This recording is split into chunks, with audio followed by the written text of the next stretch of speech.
김정은은 이미 죽었습니다.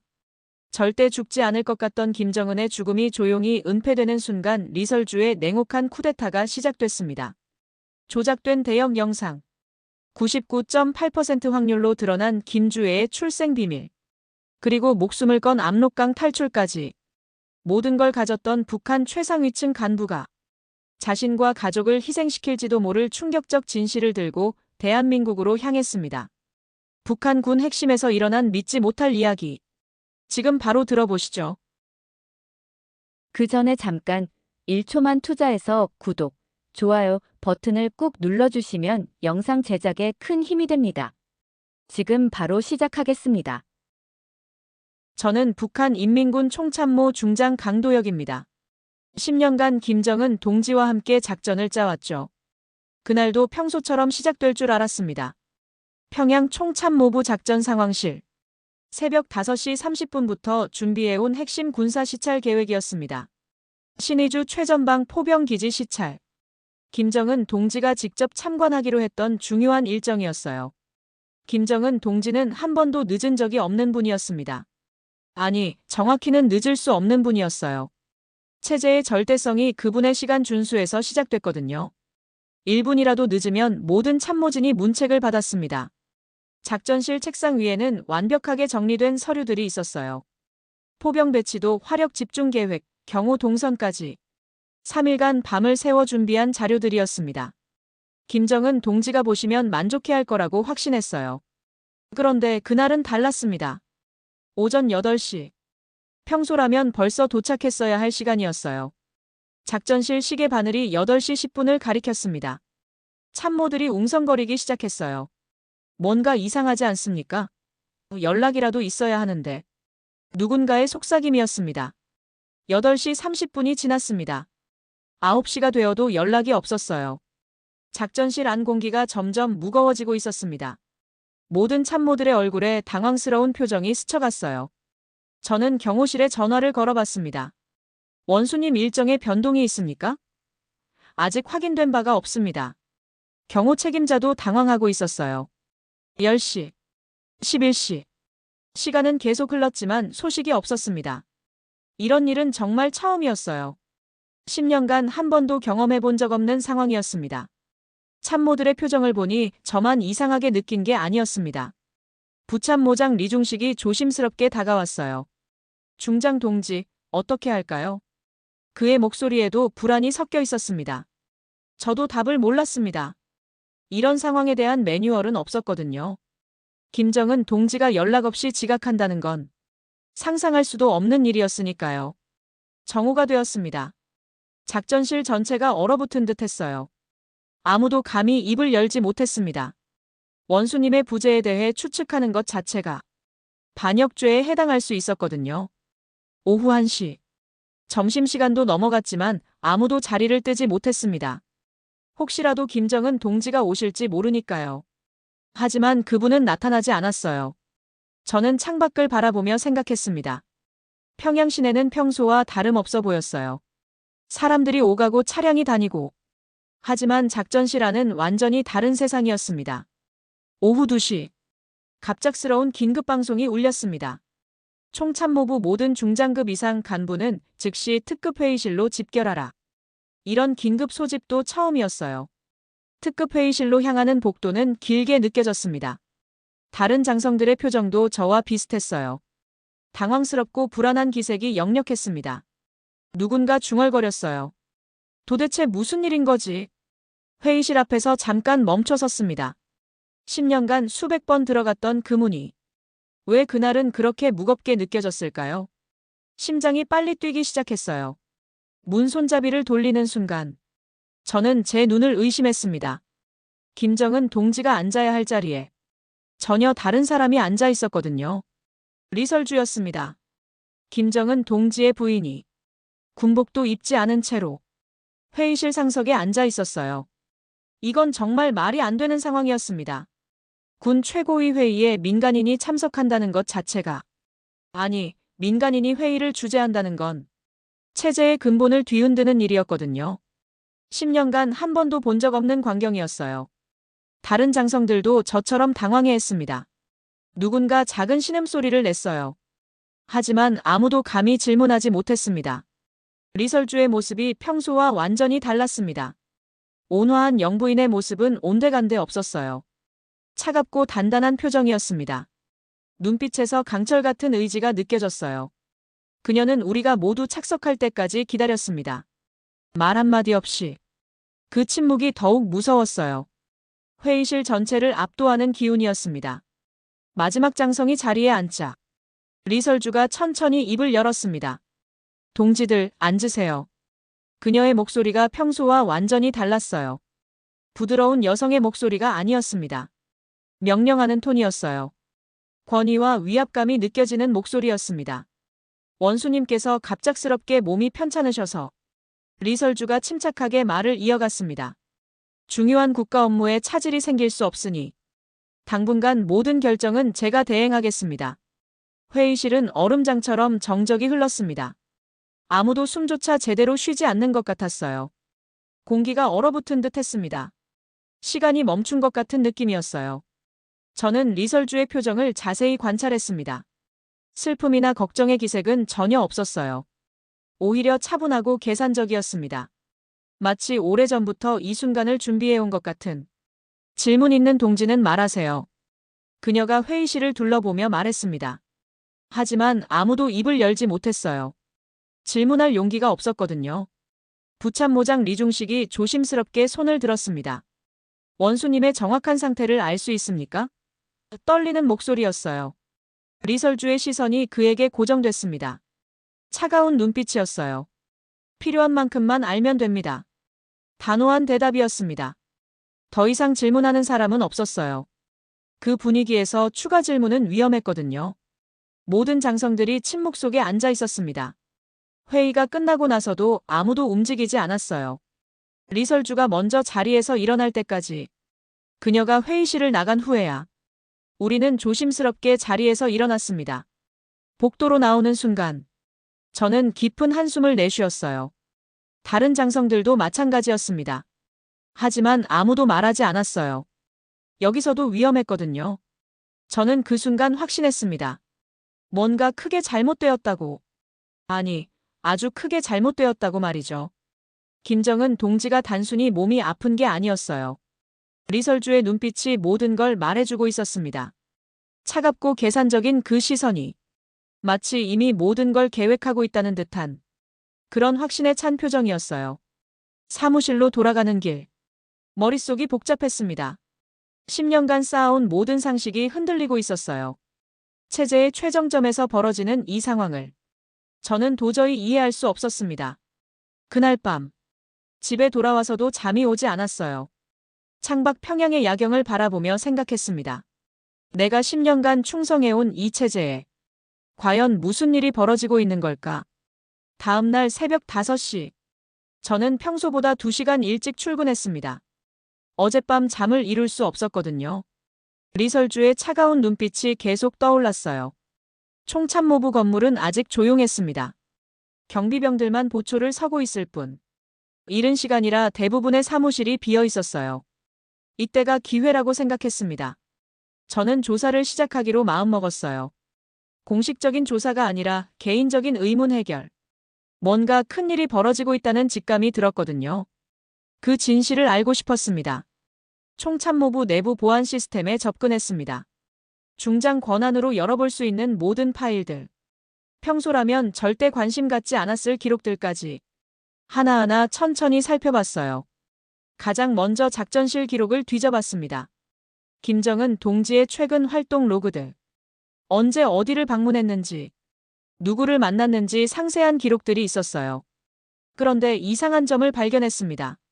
3일 전부터 기록에 공백이 있었어요. CCTV 로그가 삭제되어 있었습니다. 특히 김정은 동지의 마지막 방문 기록 부분이 말이죠. 왜 삭제했을까요? 누가 삭제했을까요? 무엇을 숨기려는 걸까요? 의문이 꼬리에 꼬리를 물었습니다. 더 깊이 파고들어봤습니다. 보안 관리 시스템의 접근 로그를 확인했어요. 누가 언제 어떤 파일에 접근했는지 모든 기록이 남아 있었거든요. 놀라운 사실을 발견했습니다. 리설주의 접근 코드가 있었어요. 3일 전부터 핵심 기밀 파일들에 지속적으로 접근한 기록들이. 이건 정말 이상한 일이었습니다. 영부인이 군사 기밀에 접근한다는 게 권한도 없는 사람이 어떻게 시스템에 들어올 수 있었을까요? 더 놀라운 건 접근한 파일 목록이었어요. 미러 체계 작전 파일이라는 이름이 보였습니다. 처음 보는 명칭이었어요. 이런 작전명은 들어본 적이 없었습니다. 호기심이 생겼습니다. 파일을 열어보려 했지만 접근 권한이 없다고 나왔어요. 최고급 기밀 파일이었던 거죠. 하지만 포기할 수 없었습니다. 다른 경로로 접근해봤어요.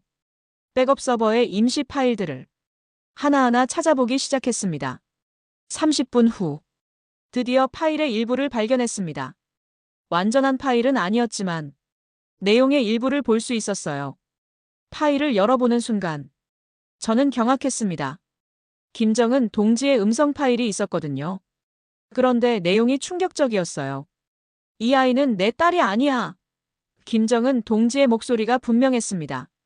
하지만 평소와는 완전히 다른 톤이었어요. 절규하는 듯한 목소리였습니다. 고통스러워하는 음성이었죠.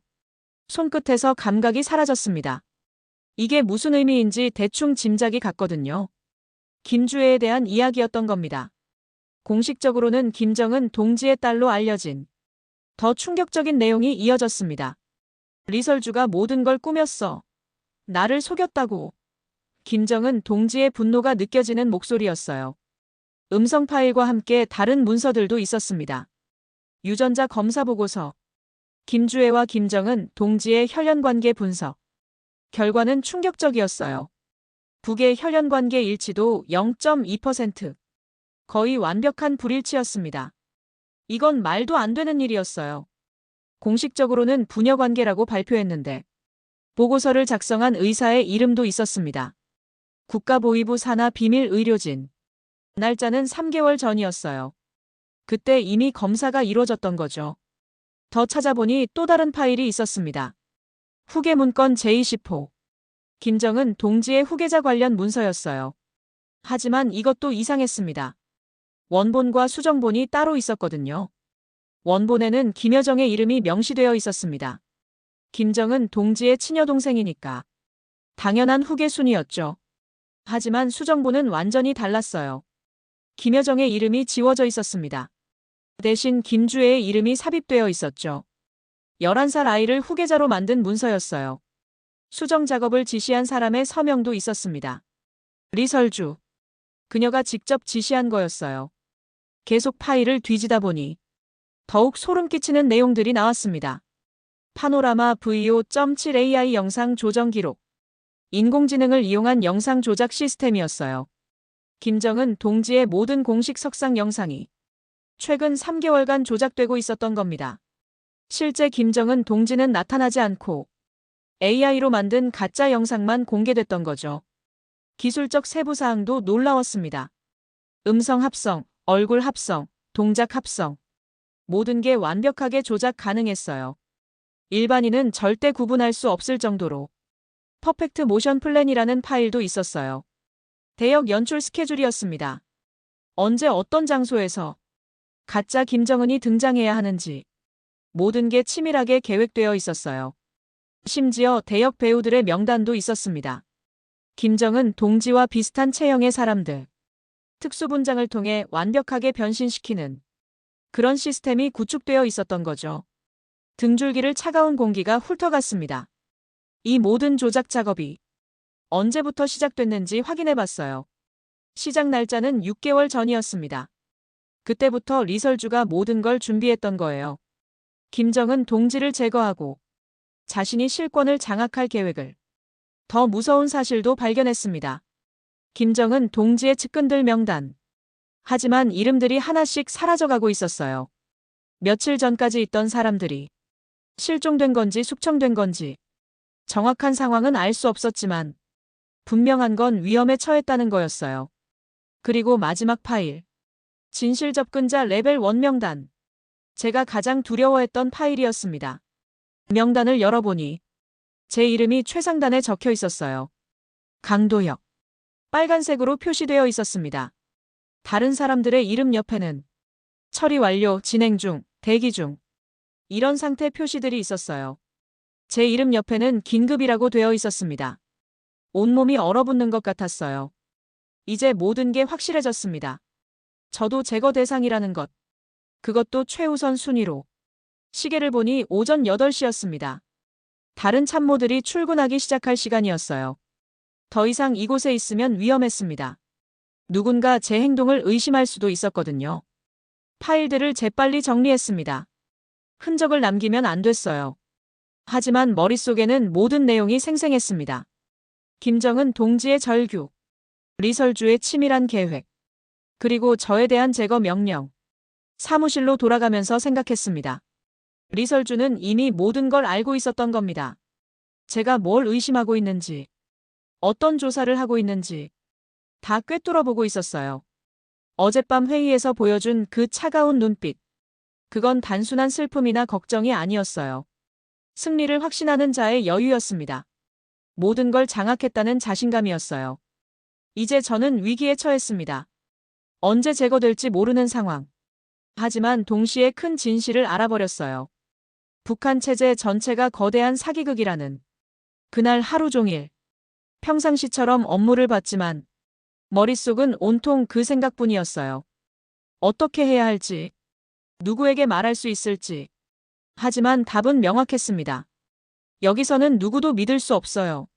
리설주의 감시망이 어디까지 뻗어 있는지 알 수 없었거든요. 그날 밤 집에 돌아가면서 저는 이미 결심하고 있었습니다. 이 진실을 세상에 알려야 한다고. 목숨을 걸고라도 말이에요. 이제 시간이 얼마 남지 않았다는 걸 느꼈습니다. 며칠 후부터 이상한 징조들이 나타나기 시작했거든요. 제가 감시당하고 있다는 신호들이었어요. 딸 예진이 학교에서 돌아와서 말했습니다. 아빠, 오늘 이상한 아저씨가 저를 계속 봤어요. 11살 아이의 직감이었지만 저는 그 말을 무시할 수 없었어요. 병원 예약도 수상했습니다. 3번째 취소 통보를 받았거든요. 평소라면 절대 일어날 수 없는 일이었어요.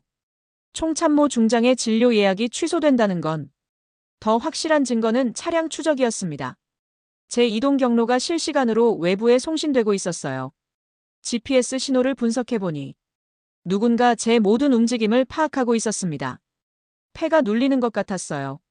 숨이 턱 막혔습니다. 10년간 이 체제의 핵심에서 살아왔는데 이제는 그 체제가 저를 제거하려 하고 있었거든요. 그날 밤 11시 휴대폰에 문자가 왔습니다. 발신자 표시는 없었어요. 내용은 단순했습니다. 당신은 알고 있다. 더 이상 기다릴 수 없었습니다. 지금 당장 움직여야 했어요. 가족과 함께 이곳을 떠나야 했습니다. USB를 준비했습니다. 모든 증거 파일을 복사했어요. 김정은 동지의 음성 파일, 유전자 검사 보고서, 후계 문건 제20호, 파노라마 VO.7AI 영상 조정 기록, 퍼펙트 모션 플랜, 그리고 진실 접근자 레벨 1 명단까지. 파일을 옮기면서 손이 떨렸습니다. 이 작은 USB 하나에 북한 체제의 진실이 담겨 있었거든요. 리설주의 모든 조작 행위가. 딸 예진의 책가방을 열었습니다. 교과서 사이사이에 USB를 숨겼어요. 혹시 제가 잡혀도 이 증거만큼은 살려내야 했습니다. 아내 혜림에게는 말하지 못했습니다. 출장을 가야 한다고만 했어요. 진실을 말하면 혜림도 위험해질 수 있었거든요. 조선족 브로커 장수룡과의 접선을 준비했습니다. 예전에 국경지역 작전을 할 때 알게 된 인물이었어요. 믿을 만한 사람은 아니었지만 지금 상황에서는 선택의 여지가 없었습니다. 새벽 1시. 혜림과 예진을 깨웠습니다. 지금 당장 일어나야 해. 더 이상 설명할 시간이 없었어요. 짐도 제대로 챙기지 못했습니다. 옷 몇 벌과 최소한의 생활용품만. 그리고 예진의 책가방. 그 안에 숨긴 USB가 가장 중요했어요. 집을 나서는 순간 뒤를 돌아볼 수 없었습니다. 10년간 살아온 이 집을, 이 생활을, 모든 걸 버리고 떠나야 했거든요. 평양 외곽으로 향했습니다. 산길로 접어들면서 멀리서 탐조등 불빛이 보였어요. 이미 수색이 시작된 것 같았습니다. 예진이 제 손을 꼭 잡았습니다.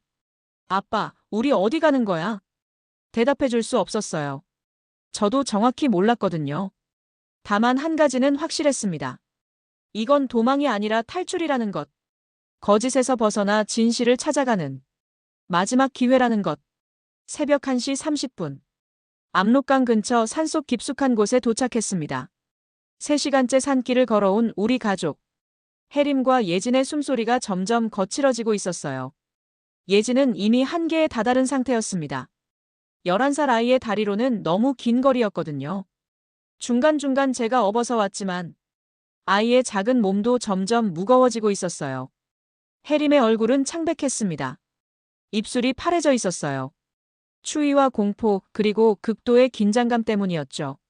하지만 그녀는 한 번도 불평하지 않았습니다. 산속은 완전한 어둠이었어요. 달빛마저 구름에 가려져 있었습니다. 손전등을 켤 수도 없었어요.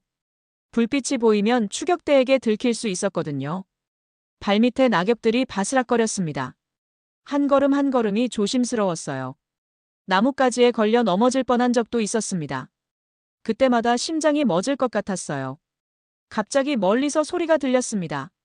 총성이었어요. 한 발, 두 발, 세 발. 우리는 즉시 멈춰 섰습니다. 서로를 바라보며 숨을 죽였어요.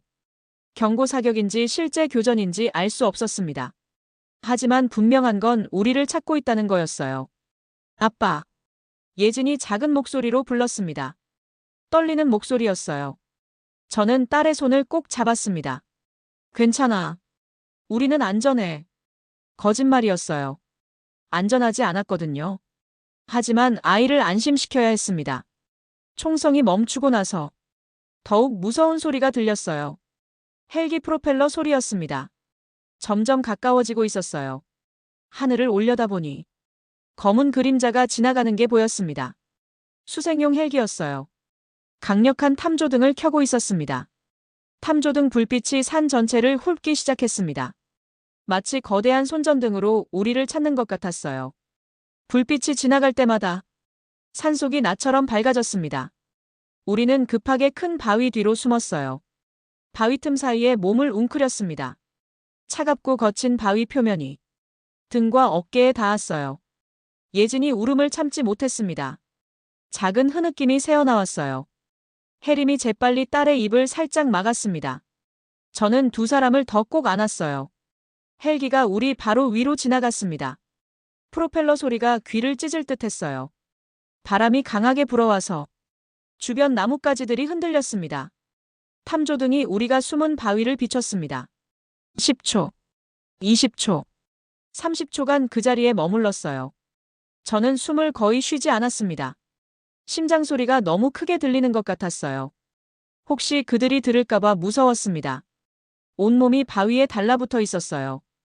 헬기가 지나가고 나서도 우리는 한동안 움직이지 못했습니다.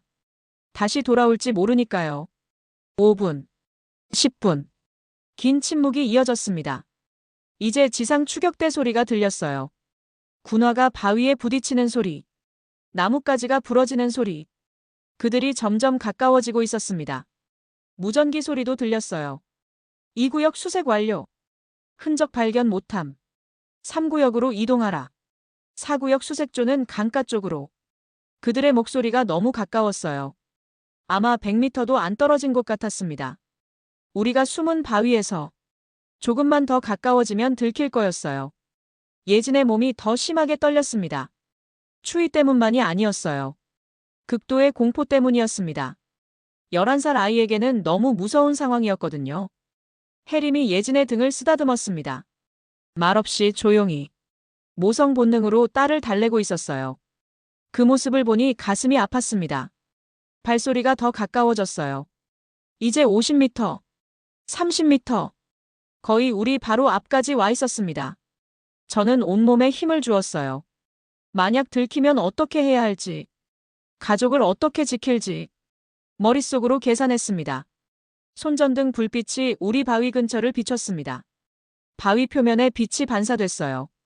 우리가 숨은 틈새까지는 1m 정도밖에 안 남았습니다. 그때 다른 쪽에서 소리가 났어요. 야생동물이 움직이는 소리였던 것 같습니다. 추격대의 관심이 그쪽으로 쏠렸어요. 저쪽에서 소리 났다. 확인해보자. 발소리가 멀어지기 시작했습니다. 우리는 여전히 숨을 죽이고 있었어요. 혹시라도 다시 돌아올지 몰랐거든요. 바위 틈에서 1시간을 더 기다렸습니다. 1시간, 2시간. 시간이 얼마나 흘렸는지 정확히 알 수 없었어요. 하지만 영원처럼 느껴지는 시간이었습니다. 마침내 주변이 조용해졌습니다. 헬기 소리도 들리지 않았어요. 추격대의 발소리도 완전히 사라졌습니다. 이제 움직여도 될 것 같았어요. 저는 조심스럽게 바위 틈에서 고개를 내밀었습니다. 주변을 살펴봤어요. 아무도 보이지 않았습니다. 탐조등 불빛도 멀리 사라져 있었어요. 이제 갈 수 있을 것 같다. 제가 작은 목소리로 말했습니다. 혜림과 예진이 고개를 끄덕였어요. 하지만 여전히 긴장한 상태였습니다. 우리는 조심스럽게 바위 틈에서 나왔습니다. 온몸이 굳어 있었어요. 2시간 동안 같은 자세로 있었거든요. 근육이 경직되어 있었습니다. 강가까지는 500m 정도 남아 있었어요. 하지만 가장 위험한 구간이었습니다. 나무가 적어서 숨을 곳이 별로 없었거든요. 완전히 노출된 상태로 이동해야 했어요. 한 걸음씩 조심스럽게 움직였습니다. 10m 가서 멈추고 주변을 살폈어요. 또 10m 가서 멈추고 확인했습니다. 이런 식으로 30분간 이동했어요. 드디어 강변에 도착했습니다. 압록강에 검은 물줄기가 보였어요. 달빛에 반사되는 물결이 은색으로 반짝이고 있었습니다. 약속된 장소를 찾았어요. 큰 버드나무 아래였습니다. 장수룡의 고무보트가 정확히 와 있었어요. 시간도 정확히 맞췄습니다. 하지만 그와 눈을 마주치는 순간 저는 섬뜩한 느낌을 받았습니다. 그의 표정이 평소와 달랐거든요. 차갑고 계산적인 시선이었어요. 장수룡은 40대 후반의 조선족이었습니다. 키가 크고 말랐어요. 얼굴에는 깊은 주름이 있었습니다. 오랜 세월 이런 일을 해온 흔적이었죠. 그는 담배를 입에 물고 있었어요. 하지만 불은 켜지 않았습니다. 연기 냄새로 들킬 수 있었거든요. 그래도 담배를 물고 있는 모습이 습관적이었어요. 늦었네. 장수룡의 첫 마디였습니다. 목소리에 감정이 전혀 없었어요. 담담했지만 차가운 톤이었습니다. 추격대 때문에 늦었습니다. 제가 설명했어요. 하지만 그는 별로 관심 없어 보였습니다. 그냥 사실을 확인하는 정도였어요. 값이 변했어. 장수룡이 갑자기 말했습니다. 위험도가 더 컸잖아. 저는 그 순간 깨달았어요. 우리가 얼마나 큰 위험에 빠져 있는지. 일반적인 탈북자가 아니라는 걸. 그도 알고 있었던 거예요. 헬기까지 동원됐다고. 그가 계속 말했습니다. 이런 규모로 수색하는 건 처음 봐. 너희가 뭘 했길래? 대답할 수 없었습니다. USB 이야기는 절대 할 수 없었거든요. 그가 어느 쪽 편인지도 확실하지 않았어요. 신뢰할 수 있는 사람인지 의심스러웠습니다. 원래 약속의 3배. 장수룡이 차갑게 말했어요. 아니면 여기서 내려. 협상할 여지가 없었습니다. 여기서 포기하면 모든 게 끝이었어요. 지금까지의 모든 위험이 헛수고가 되는 거였습니다. 선택의 여지가 없었어요. 알겠습니다. 저는 고개를 끄덕였습니다. 돈은 나중 문제였어요. 지금은 살아남는 게 우선이었습니다. 보트에 타. 장수룡이 명령했어요.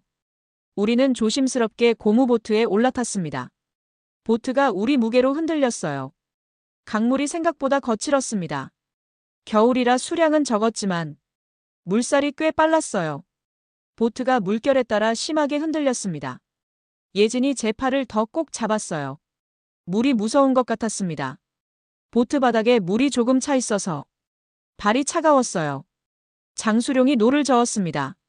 소리나지 않게 조심스럽게 물에 닿는 부분을 최소화했어요. 경험이 많다는 걸 느낄 수 있었습니다. 강 한가운데쯤 왔을 때 갑자기 수색 조명이 다시 켜졌습니다. 하늘 전체가 순식간에 밝아졌어요. 낮보다도 더 환했습니다. 엎드려. 장수룡이 급하게 소리쳤습니다. 우리는 재빨리 보트 바닥에 몸을 붙였어요.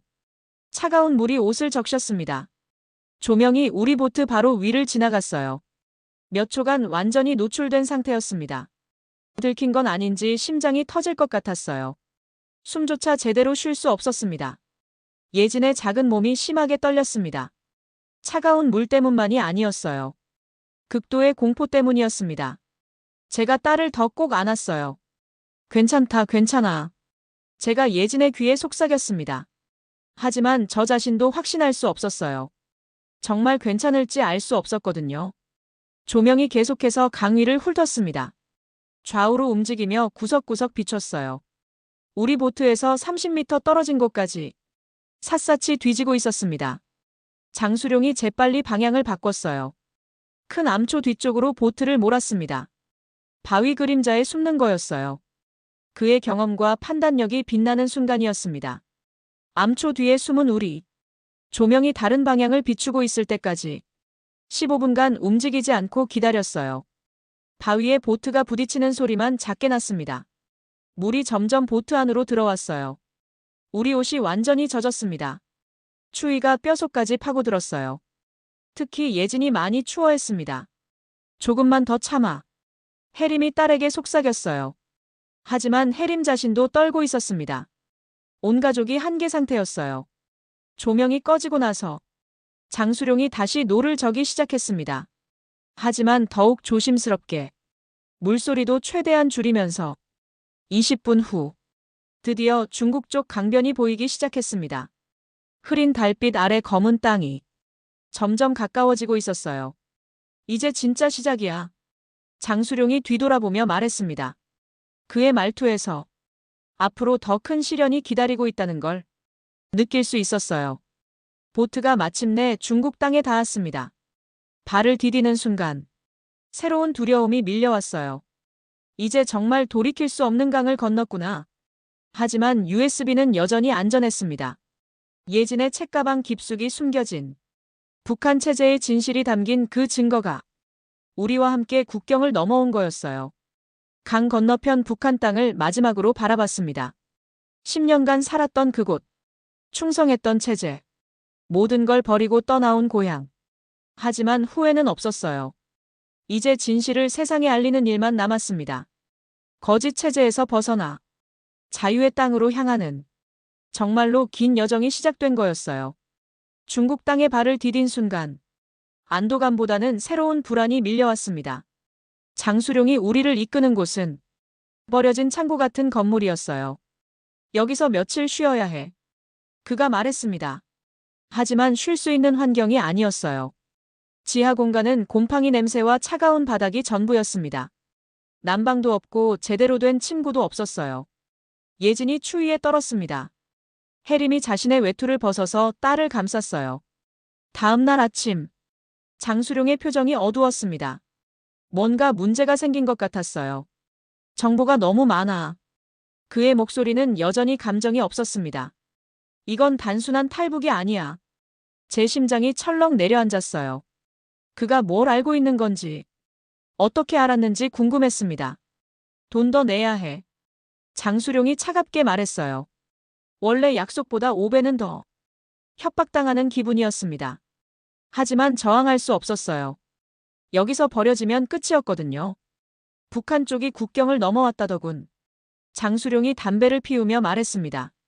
너희 말고 또 다른 사람들이. 추격대가 중국까지 온다는 뜻이었어요. 상황이 생각보다 심각했습니다. 5일간 도보로 이동했습니다. 농로와 산길을 따라서만. 주요 도로는 피해야 했어요. 공안에 검문이 있을 수 있었거든요. 혜림과 제가 번갈아가며 예진을 업었습니다. 아이의 다리로는 한계가 있었거든요. 발에 물집이 생겼어요. 다리에는 나뭇가지에 긁힌 상처가 났습니다. 비 오는 밤이었어요. 숲을 속에서 하룻밤을 보내야 했습니다. 장수룡과 저는 서로를 경계했어요. 너도 체제에서 도망쳤잖아. 제가 그에게 말했습니다. 왜 우리를 이렇게 대하는 거야? 그는 웃지 않았어요.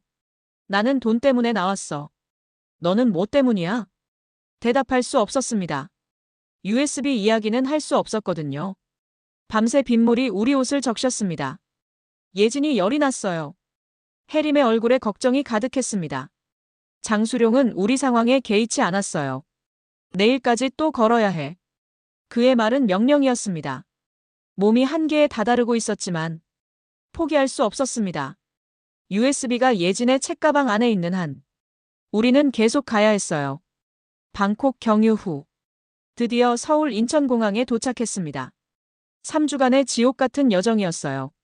국정원 조사실, 차가운 형광등 아래에서 이정민 팀장과 첫 대면을 했습니다. 총참모 중장이 그렇게 쉽게 탈북한다고요? 그의 첫마디였어요. 의심스러운 눈빛이었습니다.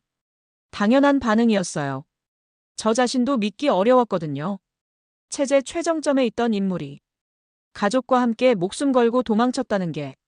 저는 조용히 USB를 꺼냈습니다. 이걸 보시면 이해할 겁니다. 이정민이 USB를 받아들었어요. 컴퓨터에 연결하자 파일 목록이 나타났습니다. 첫 번째 파일. 김정은의 음성이 흘러나왔어요. 이 아이는 내 딸이 아니야.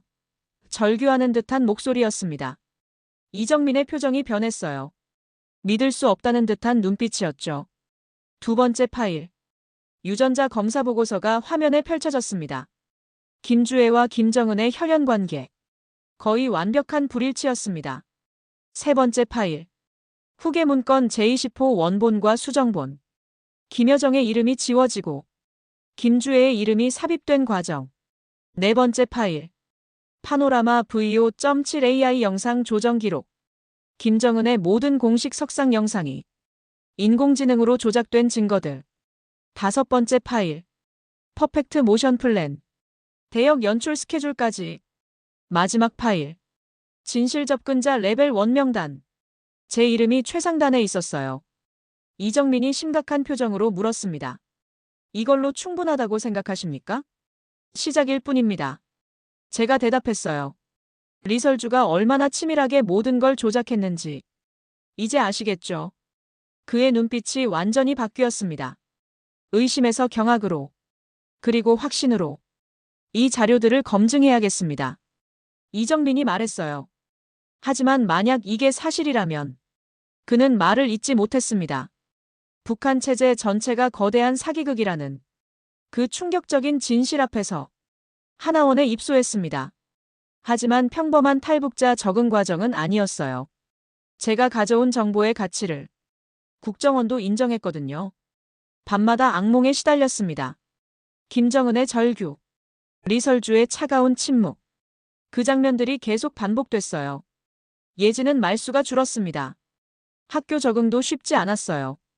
해림은 심한 스트레스로 탈진 상태였습니다. 이정민 팀장이 찾아왔어요.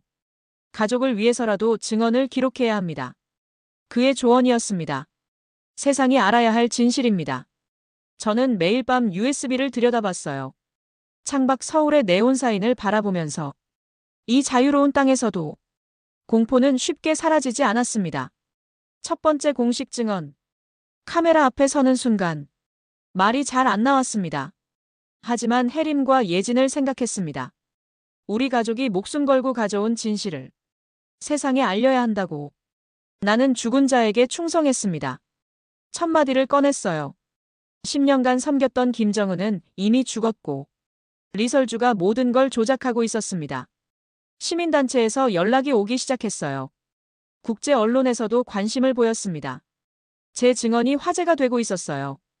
첫 강연에서 떨렸지만 두 번째, 세 번째 강연에서는 확신이 생겼습니다. 진실을 말하는 일에 후회는 없었어요. 점점 더 많은 사람들이 북한의 진실을 알게 되었습니다. 제가 가져온 증거들이 세상을 바꾸고 있었어요. 예진도 조금씩 변하기 시작했습니다. 학교에서 친구들에게 말하더라고요. 우리 아빠는 정말 용감한 사람이에요. 1년이 흘렀습니다. 리설주는 공식 석상에서 완전히 사라졌어요. 도주설, 제거설만 무성할 뿐. 진실은 아무도 모릅니다. 하지만 중요한 건 거짓 체제가 흔들리고 있다는 거였어요. 제 회고록이 출간됐습니다. 나는 죽은 자에게 충성했다. 많은 사람들이 읽었어요. 베스트셀러가 되었습니다. 예진도 완전히 변했습니다. 학교에서 당당하게 말하더라고요. 우리 아빠는 진실을 말했어요. 거짓말쟁이들과 싸웠어요. 해림은 다큐멘터리 제작에 참여했습니다. 직접 조연출로 일하면서 우리 가족의 이야기를 완성해 갔어요. 진실은 반드시 승리한다는 제목으로 국제사회에서도 반향이 컸습니다. 유엔에서 북한 인권 결의안이 통과됐어요. 제 증언이 결정적 역할을 했습니다. 어느 날 밤, 저는 다시 USB를 꺼냈습니다. 창밖 서울의 야경을 바라보며 혼자 중얼거렸어요. 이건 기록이 아니다. 증거다. 거짓은 사라져도 진실은 살아남는다. 그 하나의 증거가 북한 체제의 거대한 거짓을 무너뜨렸습니다. 리설주의 완벽해 보였던 조작을 세상에 폭로했어요. 지금도 그 진실은 살아있습니다. 더 많은 사람들에게 전해지고 있어요. 책으로, 다큐멘터리로, 강연으로. 우리 가족이 목숨 걸고 가져온 그 소중한 진실이 세상을 바꾸고 있습니다. 북한에도 변화의 바람이 불고 있어요. 내부에서 진실을 아는 사람들이 하나둘씩 목소리를 내기 시작했습니다. 거짓은 언젠가 무너집니다. 하지만 진실은 영원히 살아남죠. 그게 제가 배운 가장 큰 교훈입니다. 예진이 어른이 되면 이 이야기를 자랑스럽게 말할 수 있을 거예요. 우리 아빠가 진실을 지켜냈다고. 그것만으로도 충분합니다. 모든 고생과 위험이 의미 있었다고 생각해요. 진실은 결코 죽지 않으니까요.